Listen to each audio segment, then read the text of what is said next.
Good morning. BCom second year की corporate accounting की class number 28 आज हम स्टार्ट करेंगे। चैप्टर हम पढ़ रहे हैं वैल्यूएशन ऑफ शेयर्स। उसके कुछ क्वेश्चंस हमने सॉल्व करे हैं। क्वेश्चन नंबर 3 तक हम कर चुके हैं। आज हम स्टार्ट करेंगे क्वेश्चन नंबर 4 से। तो देखिए बुक के अंदर गिवन है क्वेश्चन नंबर 4।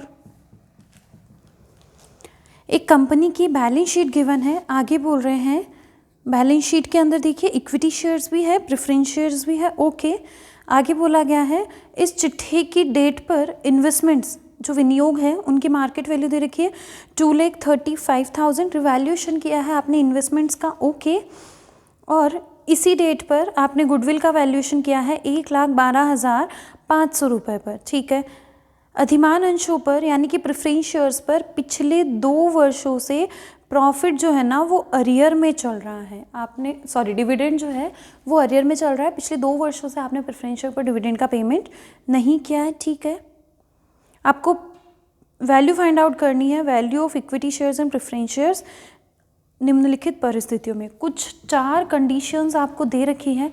उन चारों कंडीशंस में आपको फाइंड आउट करनी है value per equity share and value पर प्रेफरेंस शेयर। कंडीशन नंबर 1, जब अधिमान अंशों को पूंजी और लाभांश दोनों का पूर्वाधिकार है। When preference shares are preferential to both capital and dividend. तो हमने कंडीशंस पढ़ी हुई है ना ये सारी। जब पूंजी और लाभांश दोनों का पूर्वाधिकार हो, जब केवल पूंजी का पूर्वाधिकार हो, जब केवल लाभांश का पूर्वाधिकार हो।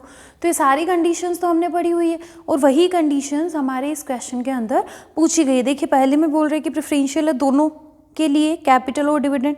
दूसरे में बोल रहे हैं preferential for repayment of capital only.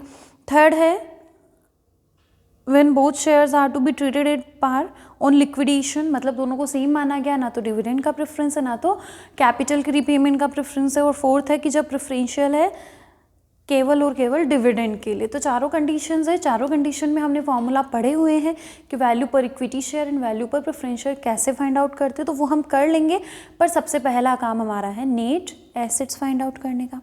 बिल्कुल, तो अब हम क्या करेंगे, कंपनी की टोटल नेट एसेट्स को फाइंड आउट करेंगे। तो नेट एसेट्स जो हमारी total assets minus outsiders liabilities, इस तरीके से हम अपने नेट एसेट्स फाइंड आउट कर लेंगे। तो चलिए करते हैं क्वेश्चन स्टार्ट। क्वेश्चन नंबर 4 हमारा फर्स्ट क्या करेंगे, कैलकुलेशन ऑफ नेट एसेट्स।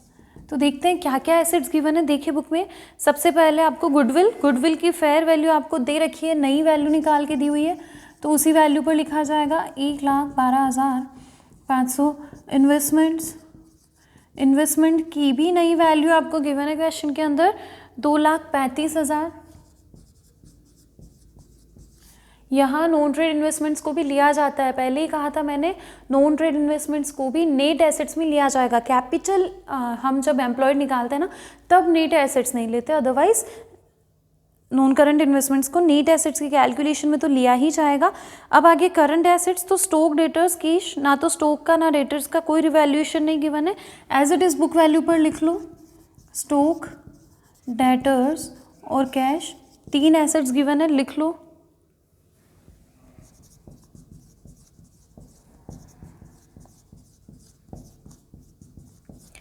इसके बाद लाइबिलिटी साइड आते हैं। देखिए आउटसाइडर लाइबिलिटी में 2 है, डिबेंचर्स है और दूसरा हमारे क्रेडिटर्स है। यहाँ इनकी टोटल होगी, माइनस करेंगे डिबेंचर्स एंड क्रेडिटर्स।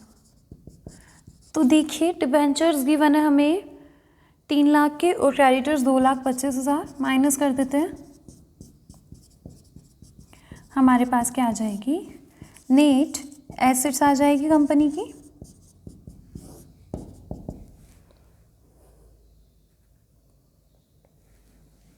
ये टोटल 9,75,000 और ये 4,50,000। ये हो गई हमारी नेट एसेट्स की कैलकुलेशन। अब हमें क्या करना है कि अब हमें उन चारों कंडीशंस में वैल्यूएशन करना है, इक्विटी शेयर्स का भी और प्रेफरेंस शेयर्स का भी। देन फर्स्ट कंडीशन हमारी है preferential for both dividend and capital. Short में लिख रही हूँ, when preference shares are preferential to both dividend and capital. तो स्टार्ट करते हैं वैल्यूएशन। तो हमने फॉर्मूला लिखा है वैल्यू पर इक्विटी शेयर, क्या फॉर्मूला होगा, तो टोटल नेट एसेट्स जो कि इक्विटी और प्रेफरेंस दोनों के लिए अवेलेबल, इसमें से प्रेफरेंस शेयर का हिस्सा माइनस कर दो, तो माइनस कर देंगे प्रेफरेंस शेयर डिविडेंड, और क्या माइनस कर देंगे, प्रेफरेंस शेयर कैपिटल। अब जो बचा वो किसका, इक्विटी शेयर होल्डर्स का, तो डिवाइड भी किसके करेंगे, नंबर ऑफ इक्विटी शेयर से। तो देखिए इसको सॉल्व करते हैं। 4,50,000 की आपकी total net assets minus preference share dividend, preference share dividend कितना होगा, तो देखिए प्रेफरेंस शेयर कैपिटल हमें गिवन है टोटल 1,00,000 रुपए की, और उन पर 8% का डिविडेंड होता है। 8% रेट ऑफ डिविडेंड है, जितने परसेंट आगे लिखे हुए होते हैं प्रेफरेंस शेयर्स के वही उनकी रेट ऑफ डिविडेंड होती है।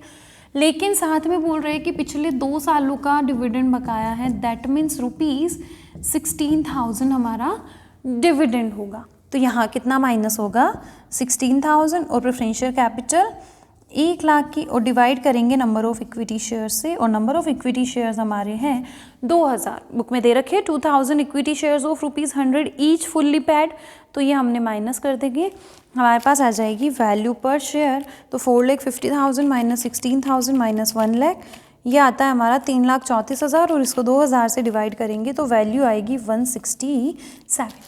समझ में आई चीज़। सेकेंड हमें वैल्यूएशन करना है प्रेफरेंस शेयर्स का, देन वैल्यू पर प्रेफरेंस शेयर। तो प्रेफरेंस शेयर होल्डर्स को क्या क्या मिलेगा, यहाँ करते हैं डिविडेंड का नोट मैं हटा रही हूँ वापस।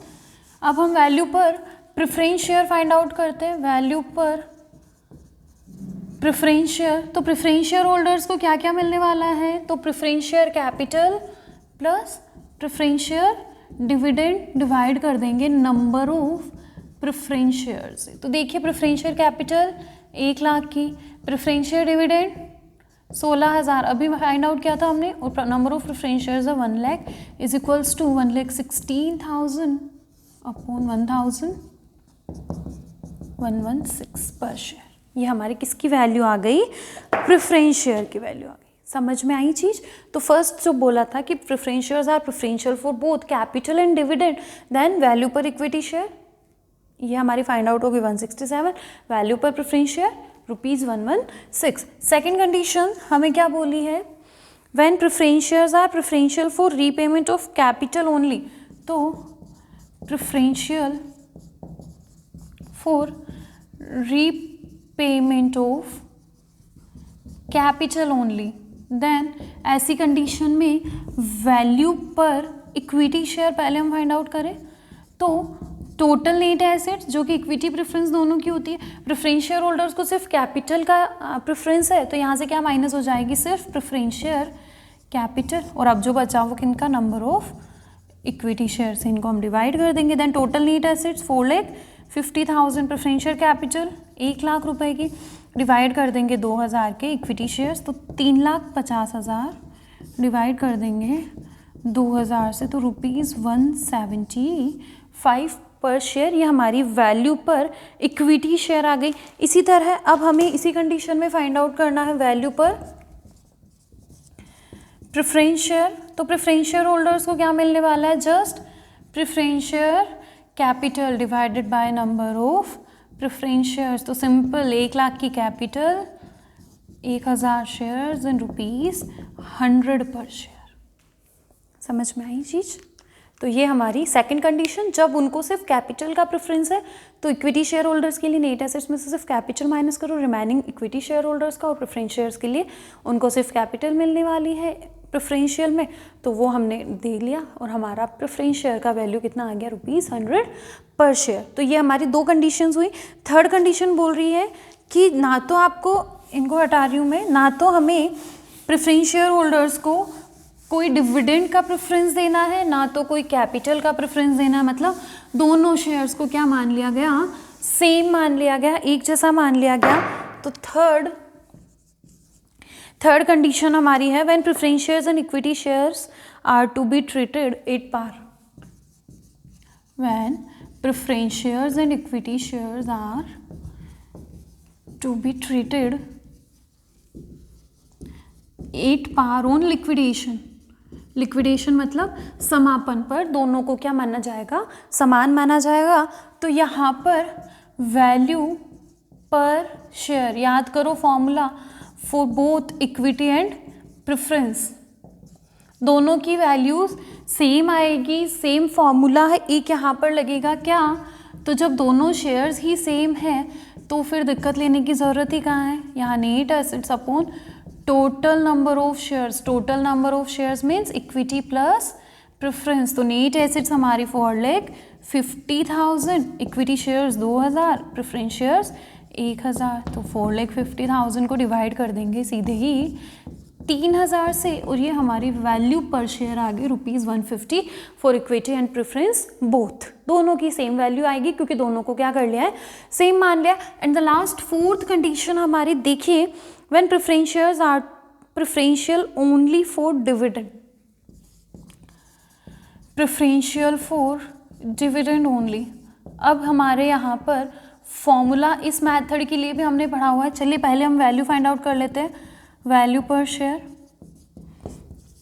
इक्विटी शेयर की वैल्यू हम फाइंड आउट कर रहे हैं, क्या formula, net assets minus preferential dividend, क्योंकि उनको क्या मिलेगा, सिर्फ डिविडेंड का प्रेफरेंस है ना, तो डिविडेंड हटा दो, लेकिन अब जो बचा है, अब ऐसे में क्या होता है कि प्रेफरेंशियल होल्डर्स को डिविडेंड का तो प्रेफरेंस था तो वो मिल गया, लेकिन जब समापन होगा तब उन्हें इक्विटी शेयर होल्डर्स के समान तो माना ही जाएगा ना, उनको भी कैपिटल का रिपेमेंट तो होता ही है, तो यहाँ पर क्या आ जाएगा, टोटल नंबर ऑफ शेयर्स, तो net assets 4,50,000 minus preferential dividend कितना है 16,000, और टोटल हमारे पास इक्विटी प्रेफरेंस मिलाकर 3,000। तो किसी के दिमाग में ये क्वेश्चन भी आ सकता है कि मैम जब उनको सिर्फ और सिर्फ कैपिटल का प्रेफरेंस था तब हमने डिविडेंड के लिए इस तरीके से काम क्यों नहीं किया, तो देखो कि कैपिटल का रीपेमेंट होना तो ज़रूरी होता है, जब भी लिक्विडेशन होता है ना कंपनी का, अगर प्रेफरेंस शेयर होल्डर्स को प्रेफरेंस है या नहीं है, लेकिन फिर भी रीपेमेंट तो किया ही जाएगा, इक्विटीज़ को भी किया जाएगा और प्रेफरेंस को भी किया जाएगा, इसलिए नेट एसेट्स में प्रेफरेंस शेयर होल्डर्स का पार्ट बनता है क्योंकि उनकी कैपिटल तो है। लेकिन डिविडेंड के केस में ऐसा इसलिए नहीं होता है क्योंकि डिविडेंड देना ज़रूरी नहीं होता है, इक्विटी शेयर होल्डर्स को डिविडेंड देना ज़रूरी नहीं होता है, जबकि प्रेफरेंस शेयर होल्डर्स को डिविडेंड देना कंपलसरी होता है इफ़ अगर हमारे प्रेफरेंशियल्स जो है ना उनको प्रेफरेंस मिला हुआ है डिविडेंड का, फर्स्ट तो वो, और सेकंड अगर वो क्यूमुलेटिव है यानी कि संचयी है। देखो दो तरीके के प्रेफरेंशियल्स होते हैं, यहाँ एक चीज़ बताती हूँ मैं आपको, एक होते हैं संचयी और एक होते हैं असंचयी। संचयी क्यूमुलेटिव क्या होते हैं कि इस साल अगर कंपनी के पास सफिशिएंट प्रॉफिट नहीं हुआ, उनको जैसे 8,000 का डिविडेंड देना है एक साल का, कंपनी के पास सफिशिएंट प्रॉफिट नहीं है तो वो क्यूमुलेट होता जाएगा, कब तक, जब तक कि कंपनी पे नहीं कर दे, तो अगले साल कंपनी को 16 देना पड़ेगा, अगले साल नहीं दे पाई तो अगले साल 24,000 देना पड़ेगा, तो इस तरीके से होता रहता है ना, तब जाकर उनको जब समापन हो जाता है बाई चांस तो कंपनी को प्रेफरेंशियल डिविडेंड का भी पेमेंट करना पड़ता है।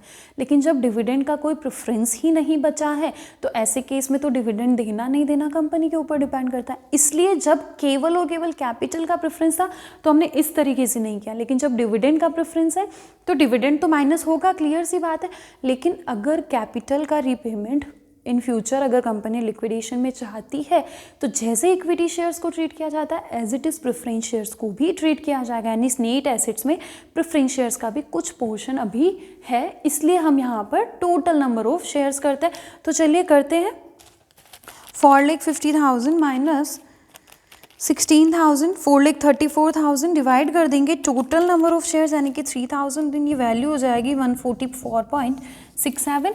अब इसके बाद हमें फाइंड आउट करनी है वैल्यू पर प्रेफरेंस शेयर। तो प्रेफरेंस शेयर्स की वैल्यूएशन का क्या फॉर्मूला है, तो value per equity share plus क्या करते हैं हम, पर शेयर डिविडेंड, मतलब preference share dividend divided by number of preference shares, then value per equity share तो 144.67, प्रेफरेंस शेयर डिविडेंड 16,000 और 1,000 शेयर्स है, दैट मीन्स 144.67 प्लस 16 रुपीज़ 160.67, ये हमारी वैल्यूएशन आ गई प्रेफरेंस शेयर्स की जब उन्हें डिविडेंड का प्रेफरेंस तो मिला हुआ है लेकिन कैपिटल का नहीं। क्लियर हुई चीज़ें। तो ये हमारी क्वेश्चन नंबर 4 के अंदर जो 4 कंडीशंस हमें दे रखी थी कि कैपिटल स्ट्रक्चर में इक्विटी प्रेफरेंस दोनों है वो तो हमें पता है, लेकिन जब प्रेफरेंस शेयर्स को पहले हमने किया दोनों प्रेफरेंस मिले हुए हैं, फिर हमने किया उनको सिर्फ और सिर्फ कैपिटल का प्रेफरेंस मिला, थर्ड हमने किया दोनों ही प्रेफरेंस नहीं मिले हो, फोर्थ हमने किया सिर्फ डिविडेंड का प्रेफरेंस मिला हुआ है, तब किस तरीके से हमें वैल्यू फाइंड आउट करनी है। तो ये वैल्यूएशन हमारा हो गया, फॉर्मूला हम पहले ही लिख चुके थे इन सब के। अब आ जाते हैं नेक्स्ट हमारे क्वेश्चन नंबर 5 पर। देखिए क्वेश्चन नंबर 5 हमारा गिवन है 31 मार्च 2016 को बैलेंस शीट आपको गिवन है। बैलेंस शीट में यहाँ पर भी इक्विटी और प्रेफरेंस दोनों शेयर्स हैं, ठीक है। आगे बोल रहे हैं 1 अप्रैल 2016 को ब से ये कंपनी के 200 इक्विटी अंश उस मूल्य पर खरीदने को सहमत होता है जिस मूल्य का आपके द्वारा परिकलन किया जाना है। तो आपको क्या करना है, वैल्यूएशन करना है शेयर्स का, इक्विटी शेयर्स का। आपको परिकलन करने के लिए निम्नलिखित सूचनाएं भी दी जाती हैं। आपको वैल्यूएशन करने के लिए इन्फॉर्मेशन क्या क्या गिवन है। फर्स्ट, एसेट्स का रिवैल्यूएशन किया गया, land and building, plant and machinery, furniture, stock, इन सब का रिवैल्यूएशन किया गया। तो इनको हमारी नेट एसेट्स के कैलकुलेशन के टाइम पे नई वैल्यू पे लिखा जाएगा। डेटर्स बोल रहे हैं, डेटर्स में से 4000 जो है ना वो मिलने वाले नहीं है, इररिकवरेबल है, यानी कि बैड डेट्स एक तरीके से। तो डेटर्स का भी रिवैल्यूएशन हो गया। डेटर्स कितने कम हो जाएंगे, 4000 से कम हो जाएंगे। गुडविल का वैल्यूएशन आपको करना है, और कैसे, तो गत 3 वर्षों के लाभों के सरल औसत के 1 वर्ष के क्रय के आधार पर goodwill is to be calculated at 1 years purchase of the simple average profit of the preceding 3 years. Simple average मतलब अगर प्रॉफिट्स बढ़ते हुए होंगे ना तब भी हम क्या करेंगे, वेटेड एवरेज तो नहीं लेंगे, ठीक है। पिछले 3 सालों के प्रॉफिट्स और उनका जो एवरेज होता है उसका 1 ईयर परचेज, मतलब जो एवरेज प्रॉफिट आता है वही गुडविल आएगी। आपको प्रॉफिट दे रखा है तीनों साल के लिए 68,000, 88,000 एंड 78,000। समापन के समय दोनों प्रकार के अंशों को समान समझा जाएगा। 1 मिनट देखिए, पहले हमें जो प्रॉफिट्स दे रखे हैं ना तीनों, एक चीज़ ध्यान रखना, हमें करेक्टेड बिजनेस प्रॉफिट चाहिए होता है एवरेज प्रॉफिट निकालने के लिए गुडविल के पर्पज से। तो अगर हमारी किसी करंट एसेट का रिवैल्यूएशन हुआ, उस पर कोई प्रॉफिट लॉस हुआ, तो वो करंट ईयर का प्रॉफिट लॉस है। तो हमारे स्टॉक और डेटर्स के रिवैल्यूएशन पर जो भी प्रॉफिट लॉस है, पहले तो वो हमारे 78,000 के करंट ईयर के प्रॉफिट के अंदर एडजस्ट किए जाएंगे, उसके बाद हम उनका एवरेज लेते हैं। अब ये बोल रहे हैं समापन के समय दोनों प्रकार के अंशों को समान समझा जाएगा। दैट मीन्स यहाँ ना तो कोई इक्विटी शेयर्स को प्रेफरेंस मिला हुआ है, ना तो कोई प्रेफरेंस शेयर होल्डर्स को किसी चीज़ का प्रेफरेंस मिला हुआ है। तो इसका मतलब क्या है, equity and preference both are same. तो अब हम देखते हैं कि हमारे इक्विटी शेयर्स और प्रेफरेंस शेयर्स जो है ना, एक तो 100 रुपये वाला है, एक 10 रुपये वाला है। मतलब हम ये वाला काम भी नहीं कर सकते कि total assets upon number of shares, total number of shares नहीं कर सकते। क्यों? क्योंकि दोनों शेयर्स का नॉमिनल वैल्यू अलग अलग। तो अब हम उस कंडीशन पर जाएंगे, हमने पढ़ा था ना कि जब इक्विटी शेयर्स अलग अलग नॉमिनल वैल्यू के हो, जब इक्विटी शेयर्स अलग अलग नॉमिनल वैल्यू के हो, फुल्ली पेडअप। तो यहाँ फुल्ली पेडअप है, तो ये तो बोल ही रहे हैं कि इक्विटी और प्रेफरेंस को सेम मानना है। तो अब हम क्या कर देंगे, उसी मेथड पे चलेंगे कि नेट एसेट्स निकालेंगे, फिर दोनों की पेडअप कैपिटल के रेशो में बांट के दोनों का वैल्यूएशन कर लेंगे। तो मैम हमने तो ये सिर्फ इक्विटी शेयर्स के बारे में पढ़ा था कि इक्विटी शेयर्स अलग अलग नॉमिनल वैल्यू वाले। तो देखिए यहाँ पर भी यही बोला गया है कि दोनों प्रकार के शेयर्स को सेम मानना है, क्योंकि अगर किसी एक चीज़ का भी प्रेफरेंस होता तो फिर तो हमारे पास मेथड है पूरा, लेकिन प्रेफरेंस तो किसी का नहीं है। तो हम सीधा ये भी नहीं कर सकते क्योंकि हमारे दोनों शेयर्स की value, face value, nominal value अलग अलग, इसलिए हमें उसी मेथड से सॉल्व करना है। अधिमान अंशों पर कोई लाभांश बकाया नहीं है। डेप्रिसिएशन जिन एसेट्स पर लग सकता है उनके लिए बोला गया आपको इग्नोर करना है एडिशनल और सेविंग्स इन डेप्रिसिएशन, और आपको इक्विटी शेयर्स और प्रेफरेंस शेयर्स दोनों का इंट्रिंसिक वैल्यू फाइंड आउट करना है। ओके, तो हमें इक्विटी शेयर्स का भी वैल्यूएशन करना है, हमें प्रेफरेंस शेयर्स का भी वैल्यूएशन करना है। ध्यान रखना हम उसी मेथड से करेंगे कि अपनी टोटल नेट एसेट्स को इक्विटी शेयर्स और प्रेफरेंस शेयर्स दोनों में उनकी पैडअप वैल्यू के रेशियो में डिवाइड कर देंगे और फिर वैल्यूएशन कर लेंगे। पर उन सबसे पहले हमें क्या फाइंड आउट करनी पड़ेगी, अपनी नेट एसेट्स। तो देखिए क्वेश्चन नंबर 5 हम स्टार्ट करते हैं। फर्स्टली हम फाइंड आउट करेंगे हमारी total net assets. Net assets की वैल्यूएशन करते हैं। तो देखिए एसेट साइड चलते हैं। हमारी एसेट्स में क्या क्या गिवन है, land and building, plant and machinery, furniture, तीनों की नई वैल्यू दे रखी है। तो रिवैल्यूएशन जब हो रखा है तो नई वैल्यू पर ही लिखेंगे। लैंड एंड बिल्डिंग गिवन है हमें, लैंड एंड बिल्डिंग ये गिवन है हमें 1,80,000। प्लांट एंड मशीनरी 1 लाख पर गिवन है, और फर्नीचर थर्ड हमारे एसेट, इसका भी रिवैल्यूएशन हो रखा है। फर्नीचर गिवन है हमें 30,000 पर। इसके बाद गुडविल, तो गुडविल का वैल्यूएशन हमें करना पड़ेगा नोट बना के, गुडविल नई वैल्यू पर लिखी जाएगी। उसके बाद प्रीलिमिनरी एक्सपेंसेस, तो प्रीलिमिनरी एक्सपेंसेस हमारी फिक्टिशियस एसेट होती है, नहीं लिखी जाती है। स्टॉक, डेटर्स एंड कैश, तो स्टॉक का रिवैल्यूएशन दे रखा है कि स्टॉक की नई वैल्यू है 1,20,000, लिख दो। डेटर्स में बोला है कि 4,000 के आपके इरिकवरेबल है, यानी कि बैड डेट्स है। टोटल आपके डेटर्स 90,000 है, उसमें से माइनस कर दो 90 में से 4,000, देन 86,000, ये हमारी नई वैल्यू होगी डेटर्स की। और कैश या बैंक बैलेंस जो हमारा दे रखा है वो है 95,000, एज इट इज़ लिखा जाएगा। टोटल होगी और वहाँ से माइनस होंगे हमारी आउटसाइडर्स लाइबिलिटीज़, और आउटसाइडर लाइबिलिटीज़ में देखिए डिबेंचर्स, क्रेडिटर्स और अनक्लेम्ड डिविडेंड, तीनों को माइनस कर देंगे। Debentures, creditors and unclaimed dividend, ठीक है, ये तीनों माइनस हो जाएंगे 1,70,000 एंड 5,000।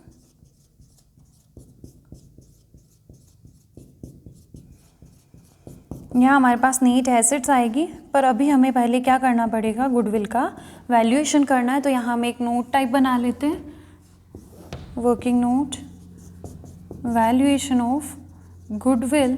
तो गुडविल कैसे फाइंड आउट होगी, तो हमें 3 ईयर्स के प्रॉफिट दे रखे हैं,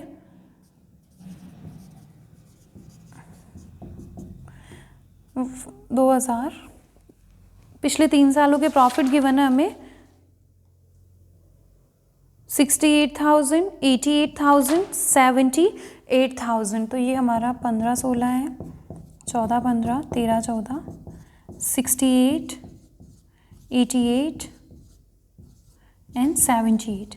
अब यहाँ पे हमें करंट ईयर्स प्रॉफिट में जो एडजस्टमेंट करने हैं ना वो हम करेंगे। देखिए 2 एसेट्स हमारी है, स्टॉक और डेटर्स। स्टॉक पहले 90,000, अब हो गया 1,20,000, देन प्रॉफिट और लॉस ऑन रिवैल्यूएशन ऑफ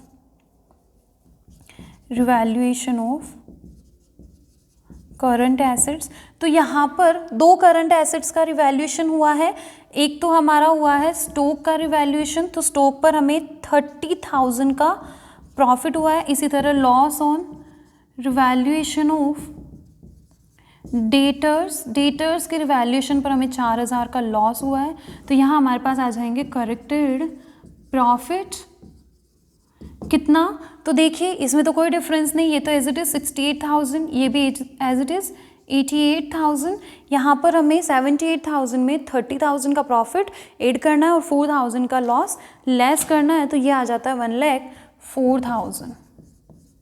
तीनों ईयर्स के प्रॉफिट आ गए, सिंपल सा एवरेज निकाल लो, एवरेज प्रॉफिट, और गुडविल भी यही होगी, is equals to 68,000 plus 88,000 plus 1,04,000 divided by 3 is equals to rupees 86,667, 86,667, ये हमारी गुडविल।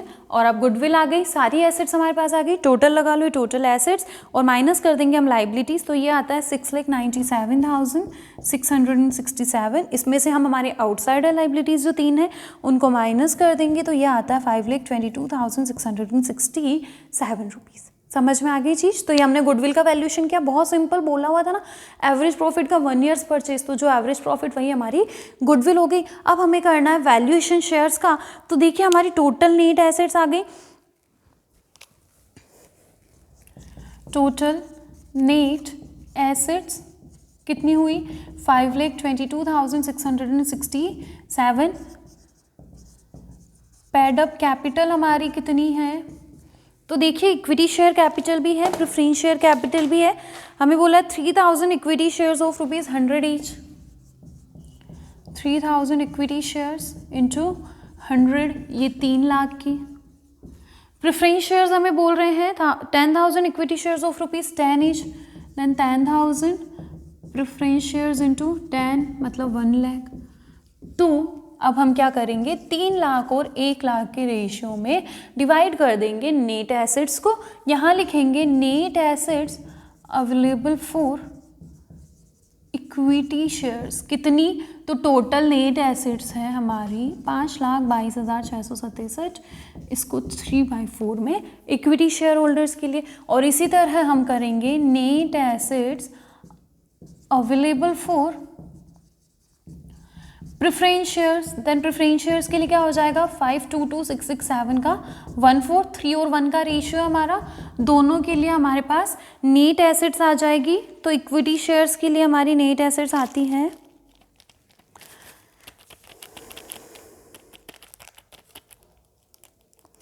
3,92,000 एंड प्रेफरेंस शेयर्स के लिए हमारी नेट एसेट्स आएगी 130,667। तो अब वैल्यू पर शेयर फाइंड आउट करना बहुत easy. Value per equity share is equals to net assets upon number of equity shares. तो net assets equity share holders के लिए कितनी, 3,92,000, नंबर ऑफ शेयर्स 3,000। तो कर लो 3,92,000 और नंबर ऑफ शेयर्स 3,000, तो ये हो गई ₹130.67। इसी तरह वैल्यू पर प्रेफरेंस शेयर्स भी हम फाइंड आउट कर लेंगे, कितनी, यही same formula, net assets upon यहाँ हो जाएंगे नंबर ऑफ प्रेफरेंस शेयर्स। तो नेट एसेट्स इनकी आई है 130,667 और डिवाइड कर देंगे नंबर ऑफ प्रेफरेंस शेयर्स, तो वो है 10,000। तो यहाँ आ जाएगी ₹13.07 पर शेयर, 067 या 07। ये हमारी वैल्यूएशन आ गई किसकी, प्रेफरेंस शेयर की। समझ में आई चीज़? तो सिंपल ही था, गुडविल फाइंड आउट करनी थी, बहुत सिंपल तरीका था गुडविल का भी। और हमारी नेट एसेट्स फाइंड आउट हुई, दोनों को हमने इक्विटी और प्रेफरेंस की पैड अप कैपिटल के रेशियो में बांटा, क्योंकि इक्विटी और प्रेफरेंस को सेम माना था और दोनों जो है वो अलग अलग नॉमिनल वैल्यू वाले थे, और हमने इस तरीके से वैल्यूएशन कर लिया। तो ये हमारा क्वेश्चन नंबर 5 भी कंप्लीट होता है। आगे के क्वेश्चंस नेक्स्ट क्लास में डिस्कस करेंगे। Thank you.